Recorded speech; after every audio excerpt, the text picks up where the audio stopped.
Kwa masikitiko makubwa, natangaza kifo cha Mheshimiwa David Cleopa Msuya, makamu wa kwanza wa rais na waziri mkuu mstaafu wa Jamhuri ya Muungano wa Tanzania, kilichotokea leo tarehe 7 saa 3 asubuhi katika hospitali ya Mzena jijini Dar es Salaam alipokuwa akipatiwa matibabu ya ugonjwa wa moyo.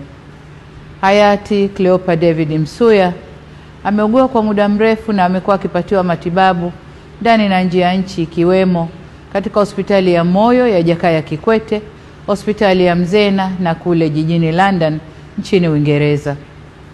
Natoa pole kwa familia, ndugu, jamaa, marafiki na Watanzania wote kwa msiba huo mkubwa kwa taifa.